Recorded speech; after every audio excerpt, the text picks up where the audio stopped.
Hello, everybody, and welcome back to Resilience Talk with Brad Neufeld. This is the show that is all about increasing resiliency in individuals, strengthening families, and bettering our communities. As I told you this last week, I have an awesome guest here today, Mr. Vincent Todd Tolman. He was in our studio last year with this wonderful book here, The Light After Death, My Journey to Heaven and Back. And we had so many great comments on this that we wanted to bring him back and get a little bit of a refresher course and see what's been going on and his experiences. And as we've been talking, he's got even more experiences. So I'm excited, Vinny. We're back in here. Can I call you Vinny? Yeah, I know, we're absolutely. Yeah, of course you can. Yeah, call we're me buddies. Vinny. I know. But yeah, I'm excited to be back here. Thanks for having me. Oh, you're welcome.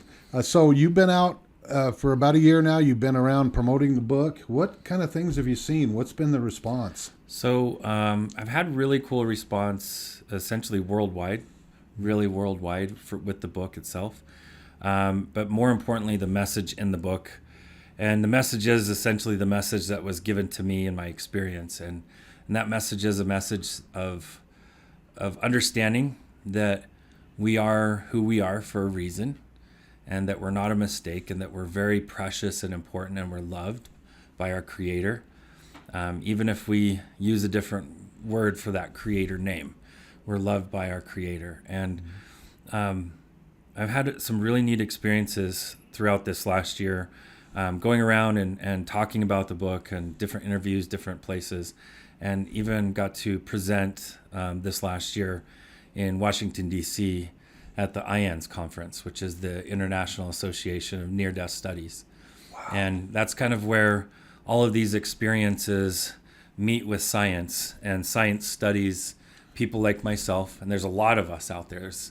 There's even one statistic that says around 10% of the U.S. or American public has had some type of near-death experience. That high. Or spiritually transformative experience, which is classified closely to the same as a near-death experience. So, I had amazing experiences, but one of my favorites and a standout is I got word from a gentleman that he had essentially planned his suicide, and he wanted to make it easier on his wife, so he wanted to go fill up the car before he did this, so that she had a full car. Simple little thing, but in his mind, he felt he needed to do that.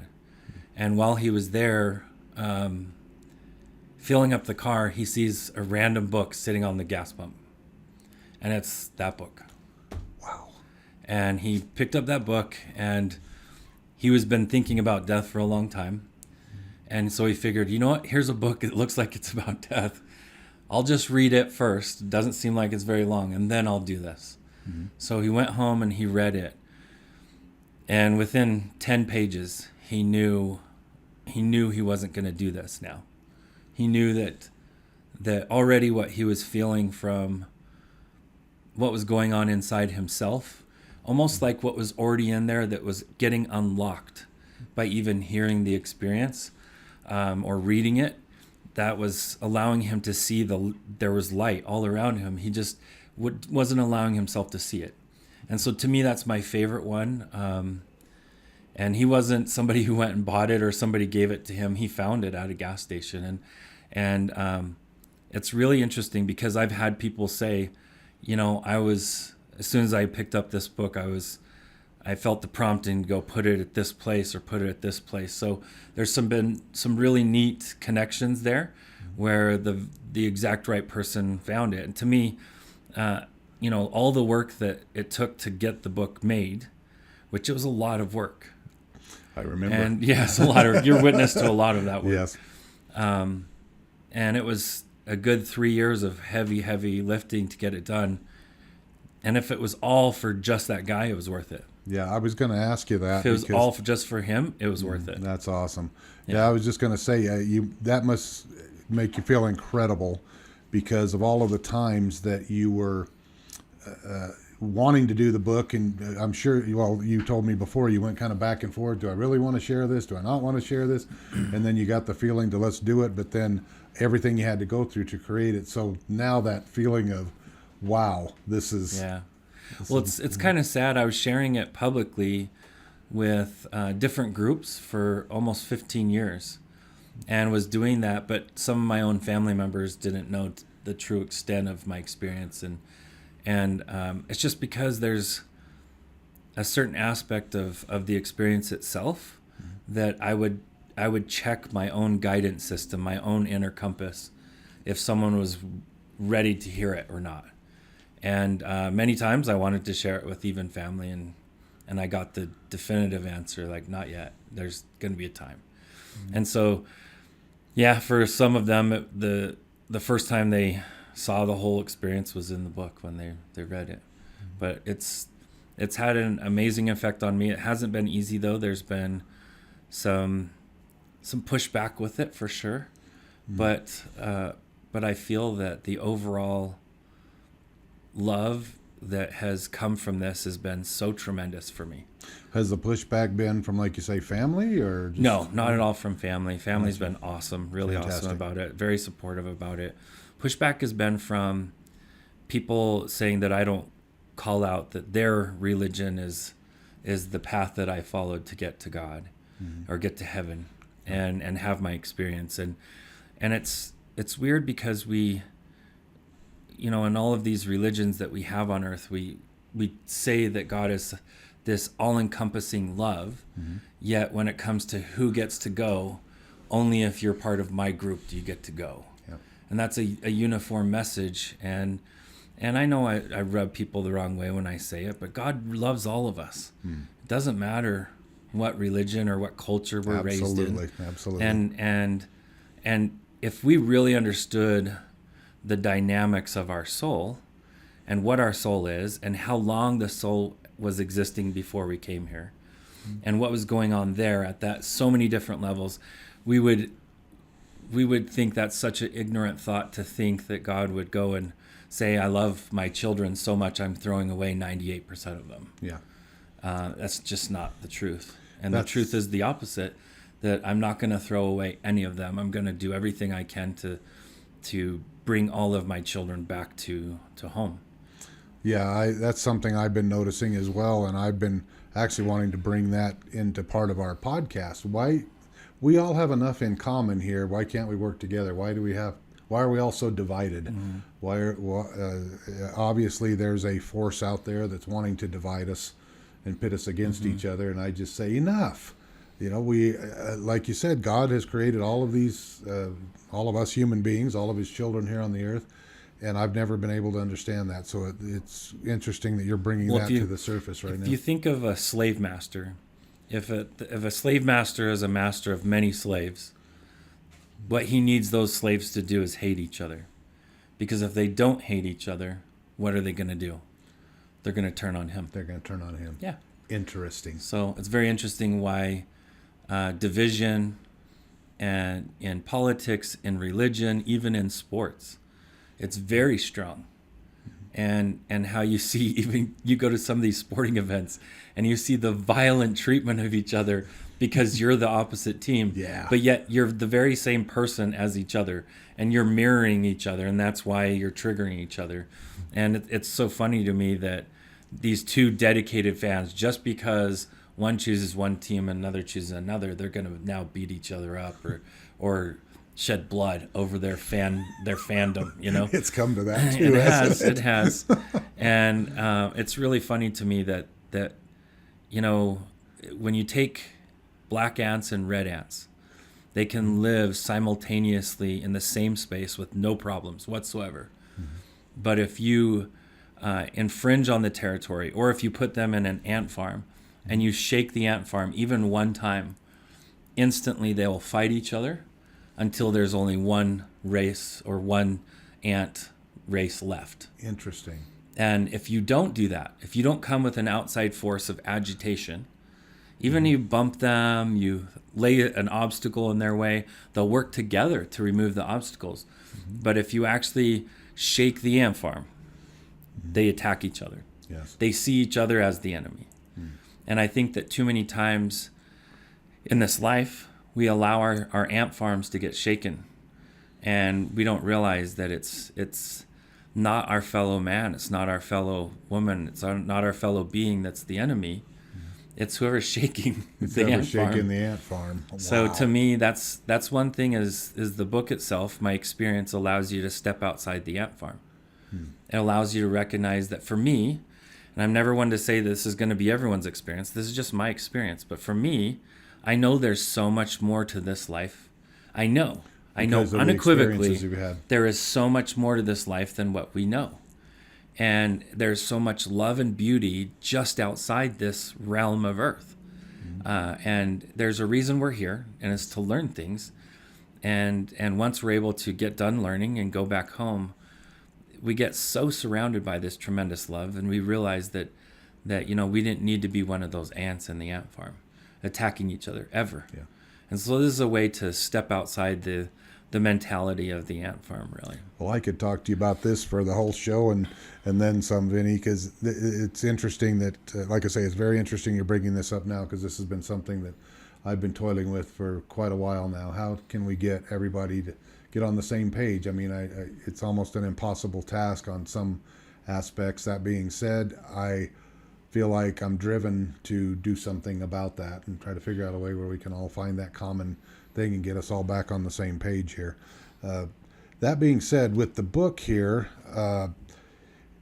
so what are, maybe you say you might have had some, well, I'm hoping you've had different experiences, and maybe it's something you didn't share the last time that you were here. What are... So I've had a lot of experiences specifically with what I call my spirit guides, that Gotcha. they help me understand certain things. And I don't know if you have a short version of the story, but anyway, you'll want to listen to the podcast that we did here last year with Vinny and I to get the full story and get the book.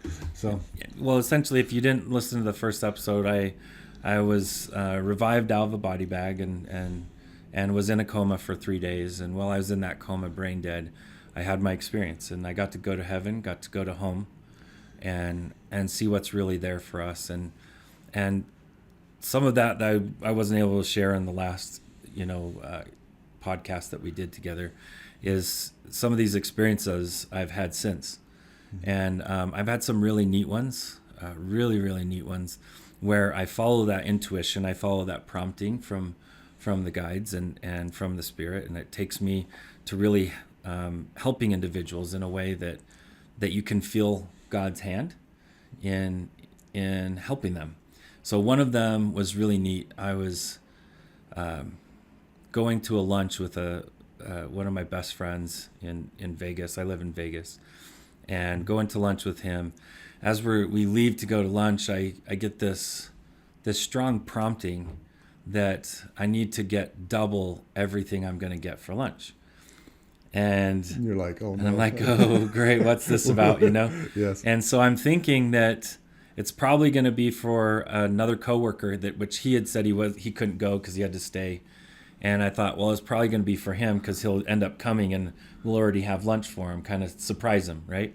Mm-hmm. And that's what my brain thought, that must be what it is, but go ahead and do it. So I went ahead and I ordered, 2 of everything.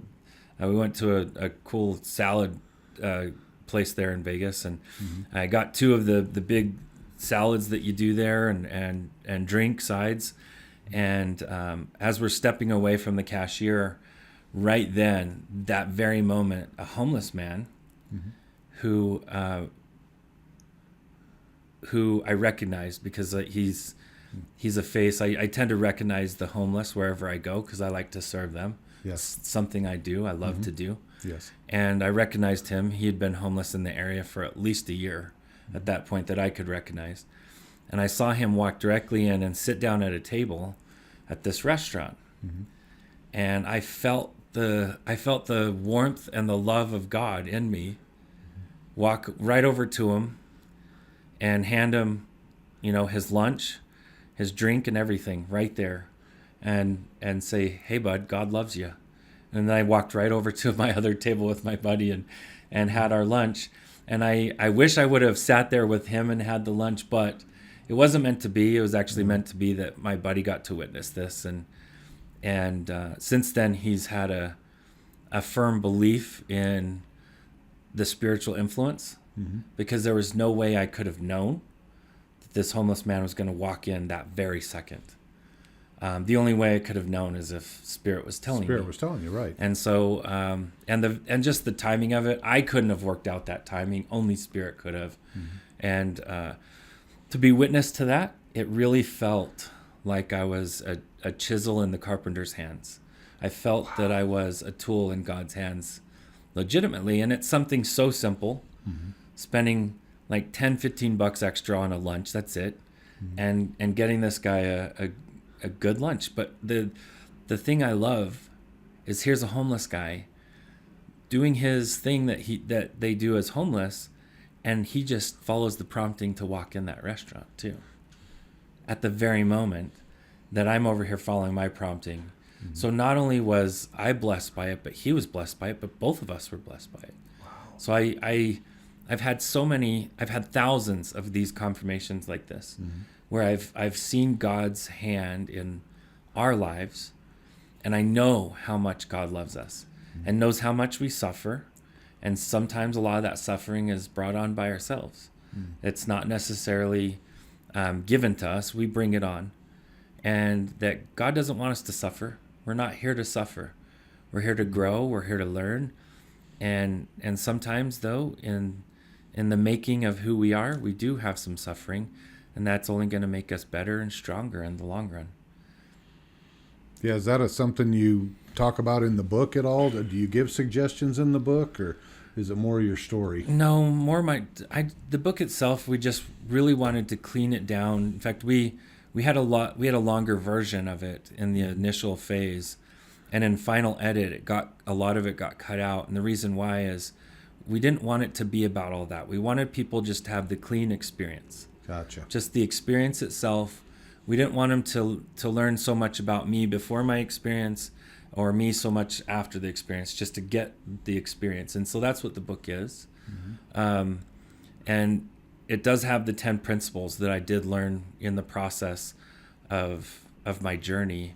And what's neat is we are working on a book right now, which we're going to release in somewhere between Thanksgiving and Christmas this year. All right, folks, you've heard it here.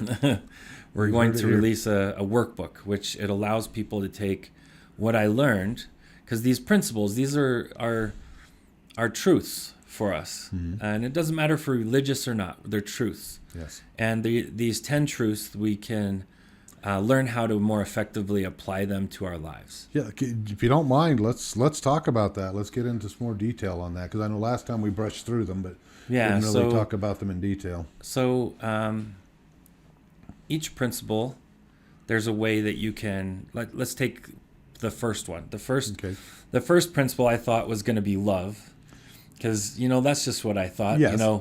First and foremost, you got to learn about love to get to heaven. Yeah. And my guide, his name is Drake, and he was like, no, it's not love. But he's like, I love that you think it is, but you can't give or share love until you're authentic. Until you're authentic. And the only ways that you can truly give or share love are in ways that you are authentic. You can imitate love, but you can't give love. And there's a difference. Yes. And so he helped me understand that authenticity was the most important thing for all of us. That we had to figure out who we really are, and that stop trying to put a perfect face on for everybody, but to allow ourselves to be our authentic self wherever we go, and to take away all the masks and recognize when we are putting on a mask. And I thought I was authentic. And he let me get a little glimpse of my own life and see all the places where I was putting on masks. And I was putting on masks everywhere. Really? In fact, everywhere. I had a mask for every group of people I went to and was interacting with, at work, at home, at play, everywhere. And I didn't realize that I wasn't allowing my real self to be at any of these places, that it was my real self with a mask in front. And I didn't understand why I was doing that. And he helped me understand that as I was growing up, I recognized that when I was being authentic, people were reacting in mean or cruel ways. So I learned, rather than be authentic about this, I'm going to tuck this away and not talk about that. And in that way, we start building a mask for that person, for that group. And so we don't realize that we do have many masks. For our religious affiliation, we have masks. For our family, we have masks. Sometimes for our marriages, for our jobs, we have masks. And it's important for us to peel away every single one of those masks one at a time. Figure out what aspect of your unreal self is there. Peel it away and allow yourself to be your true, authentic self. That sounds like a tall task for people. Because this is something I noticed a long time ago, Vinny, and it's just like So this is so interesting that your guy Drake steered you in this direction for me, because that word love, it has so many different meanings depending on where it's used, how it's used, and I noticed this a few years ago that love that we usually hear of is the unconditional, charitable love. I love you no matter what. I will accept you no matter what. But then on the other end of the spectrum, it's used as a tool almost to manipulate people. If you love me, you'll do this. You're not loving people unless you do it this way. Yep. And I'm just like, oh my gosh. So you've got all these different definitions of love, and wherever you are on that spectrum, that's going to change your whole view of earth life. Yeah. And so that thing about the authentic self, how do you do that? How would you tell a person to say strip all these masks off? It's a job, isn't it? It is. It's a duty. It's not an easy duty, but it's a duty to go in there and really adjust who you are, adjust how you apply yourself to the world. That's a big deal, to understand more about yourself. Okay. Absolutely. To peel away those false senses, those false personas that you've allowed to build up around you. Yeah. But you'd be really surprised. Myself, I didn't realize that I was allowing a certain personality to come out with a certain group of friends, totally different personality to come out with these other group of friends, and then a different personality with my coworkers. And as I peeled those down to the internal components of each one of those personalities, that was me. And that there was an aspect of all three of those personalities. And it was important to me to open up and allow all three aspects of that together to be in all three places. And once I could do that, I could be authentic there. And what's funny, though, is right away when you start being authentic, instantly you lose some friends. But that's okay. That's a good trim. It's a good trim, because if they can't take your authentic self, then authentically you need to embrace that you didn't need them. But here's what's really neat. Some of the friends you thought would disappear are good with it. Yes. And they love you for it. And they love you for it. And they're like, I always knew that was in there. I always knew that was going on. Yeah. And so they really are able to, with their authentic love of you, help you embrace your own authenticity. Yeah. Okay. Wow. Because the thing with the masks, that's something that I like to preach about all the time. Well, one thing. Explain that a little bit more. One thing that I've lived in Vegas now, or in Nevada, for 20 years. Yes. And I grew up out here in Utah, and I went to high school here in Utah. And one thing that I have the hardest time with here is there's a bunch of miserable, happy people. Miserable, happy people. You go around, how are you doing? Oh, I'm great. And then you see sadness in their eyes, and you're like, "You're not great. I know you're not great. Yes. What's really going on?" Yeah. And I think there's just a little bit of a culture, and it's not just generally Utah. It's everywhere. Yes. It's everywhere, but it is really strong here. Mm-hmm. But there's this culture of don't allow someone to see a chink in the armor. Oh, yes. Don't allow someone to see a crack in your glass house. Yeah. But what we don't realize is when we build ourselves out of a perfect, shiny outside, we abandon nourishing the inside. Interesting. And it's important for us to be our real selves. Mm-hmm. And I've learned a lot from watching young kids, kids that are under 5 years old, very authentic. Yes. If they don't like something you say, they tell you. Oh, they tell you right away. If they don't like what you're wearing or how big your ears are, they're going to tell you. Like they're just going to be authentic. That's how they are. And what's funny is just like kids, the number one consumers of ice cream, Yes. the other number one consumers of ice cream are the very elderly. And so, under 5 or over 85, you see very authentic living, like very authentic living.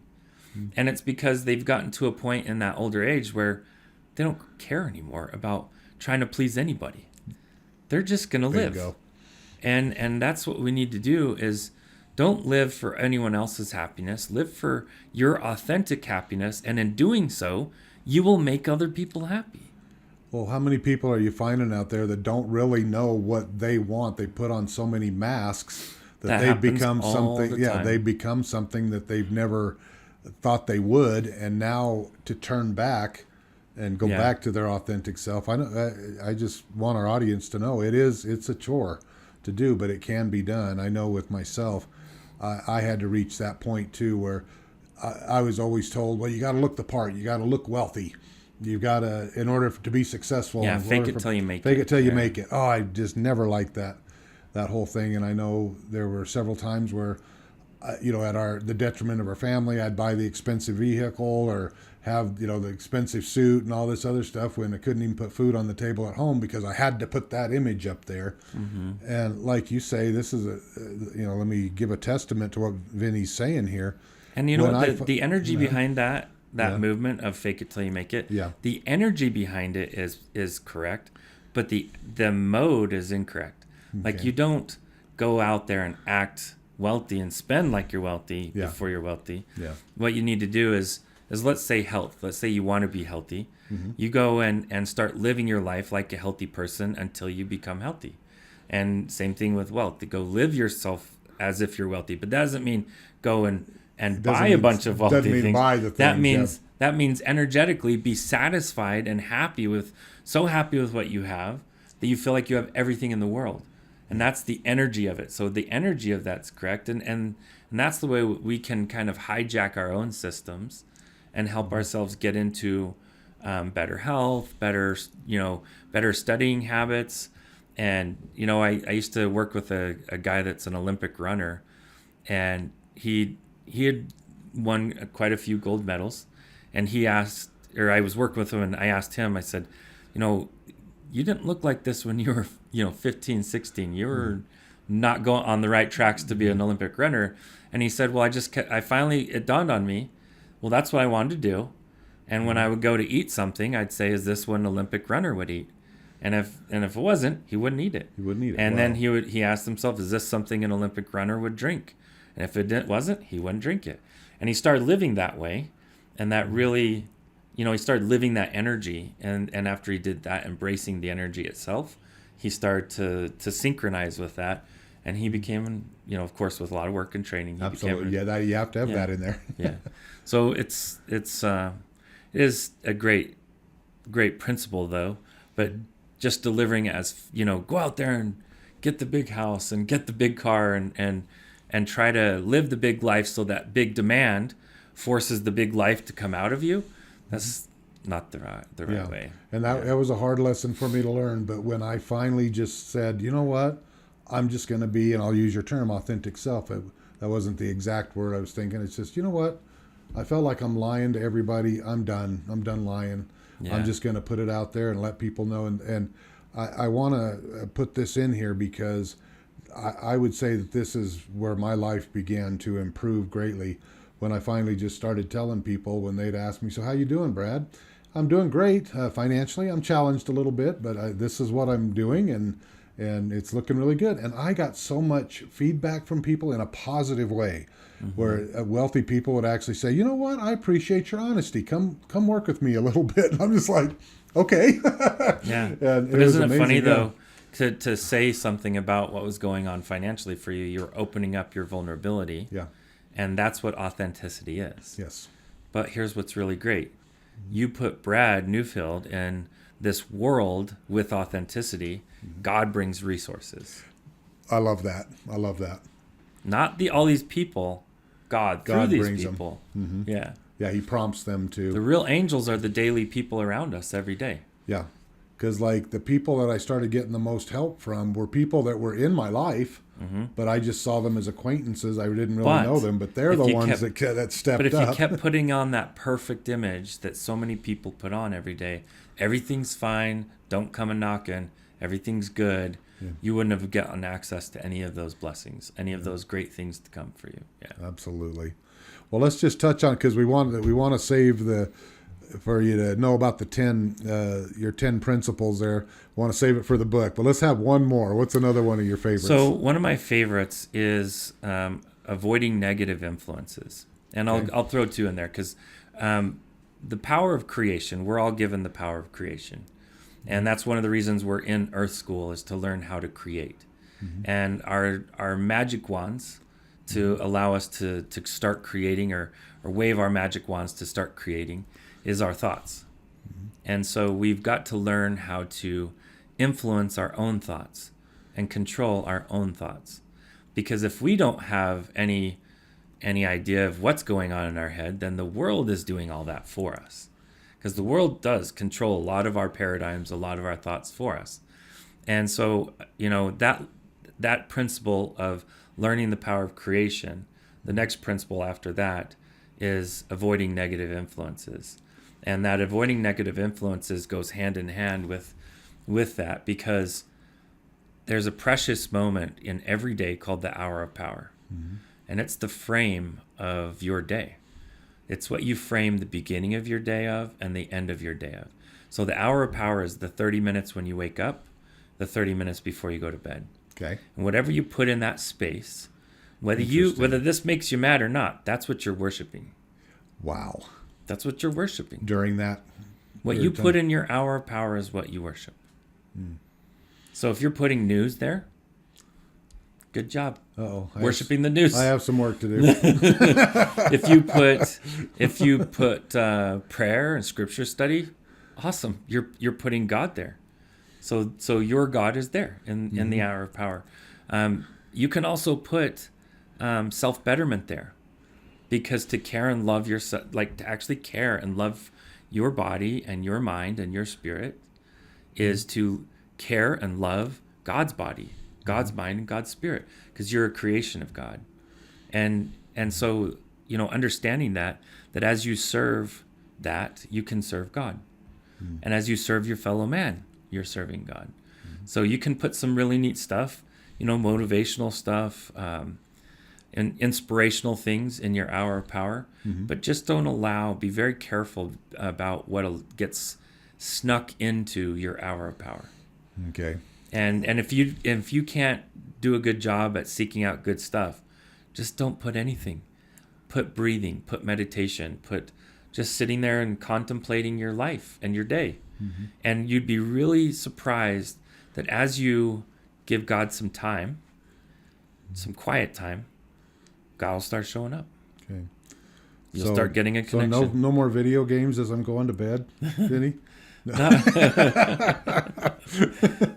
I will say this, we're filming this while I'm passing kidney stones, and I'm telling you that the little video games are the only thing that are like distract enough. Yeah. But that's a crutch. That's not something and that's me being vulnerable and authentic. Yeah. Is that it would be really easy for those games to get into your hour of power. Yeah. So entertainment, which that's what that is, or distraction. Yeah. Whatever your reason is going to be your hour or your God. Yeah. Your hour of power.